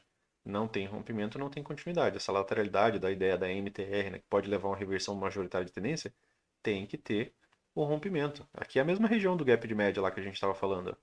Só que lá naquela ocasião, o preço quando ele chegou aqui, ele veio e teve ampla continuidade. Aqui o que ele demonstrou? Rejeição. Aqui eu tenho uma barra de reversão de alta. Essa barra de reversão de alta ela não é interessante para uma continuidade. É igual aquela condição que ele está falando. Ele está avaliando se ali vale, né, ele ficar aqui no trade ou não. Aqui o mercado já apresentou, né, mais movimento, mais atividade lateral. Depois fica outra mínima. Se não passa dessa mínima, não tem como ter rompimento de continuidade. Olha a 200 aqui atuando, né, como região de suporte. E aí o preço, né, acabou retomando, né, um pouco mais a tendência de alta. Então a gente tem que ir construindo, né, essas possibilidades. Aqui, ó, mais uma vez um setup, né, de gap de média atuando ali com um retorno, né, no caso da tendência, tá? Ó, tendência, tendência, tendência, tendência. Opa, Luciano, teve quebra da LTA, beleza? Teve. Mas veio abaixo da região do gap de média? Dessa vez não. Acabou, né, tendo um novo rompimento de alta. E esse rompimento de alta, né, levou à continuidade da tendência. Tá? Então, não dá para a gente engessar da maneira que toda vez vai reverter. Mas geralmente ele gera pelo menos algum tipo, né, de atividade lateral. Então aqui o gap de média, está aqui a máxima da tendência. Ele faz um teste da máxima da tendência e ele ainda apresentou uma correção muito boa. Só que para ter, né, aquela ideia que ele fala, vai ter essa projeção aqui para baixo, tem que chegar aqui embaixo, né, e tem que romper essa movimentação. E aqui ainda poderia ser um fundo duplo, né, uma bandeira de alta em forma de fundo duplo, aí poderia levar à retomada. Tudo depende, né, da continuidade das movimentações, beleza? Então, vamos só dar uma olhadinha no mensal, pessoal, que realmente eu acabei não verificando. No mensal, né, a gente tinha deixado essa região de POC, né, no mês anterior, e tinha prolongado ela aqui, para a gente ver se ela ia atuar, né, também como uma possibilidade, né, de suporte. Um dos amigos, né, me perguntou se era possível fazer isso daqui, ó, ligar uma LTA. Falei, claro que é, né, a gente pode, né, pegar fundos anteriores e visualizar, né, se o preço também vai ter reação, né, em cima, né, dessas LTAs, né, então você pode ligar uma LTA aqui. E aí a gente vê que essa movimentação aqui está num bom modo rompimento. Né? Então, pro lado que vier isso daqui, né, vai ser algo meio forte. A gente está no mercado, né, que tem afunilado, né, a sua movimentação. Né? A gente está numa movimentação mais lateral, as médias estão flats, né, estão mais retas. Rompimentos iniciais de médias flats tendem a falhar. Né? E aí a gente teve uma outra região de POC, né, que ficou aqui, onde o mercado acaba travando também no mensal. E agora a gente está, né, ainda, né, dentro de uma possibilidade agora, né, de uma estrutura de baixa. Fica mais evidente ali no semanal, né, pessoal? Mas é basicamente, né, o que a gente havia conversado, né? Você pode voltar o vídeo aí que a gente está falando só a mesma coisa, a gente não está falando nada diferente. Que lá no semanal isso daqui é visto como um all-edge. Aqui no mensal não é, mas lá no semanal é. Né? Então, aqui no semanal a gente está vendo essa movimentação dessa maneira, movimentação de 3 puxadas, e isso daqui era uma inflexão majoritária. Compradores não queriam ter visto o preço vir abaixo dessa mínima, vendedores sim. Então, a ideia é que a gente ainda possa vir fazer essa movimentação. Né? Aqui, quanto ao gráfico, né, semanal. Deixa eu só colocar no semanal aqui, né, de maneira bem rápida, que a gente visualiza melhor isso. Aqui, como eu falei, né, você tem a visualização melhor, né, dessas movimentações de wedge. E aí a gente fala que dentro disso daqui são pontos majoritários.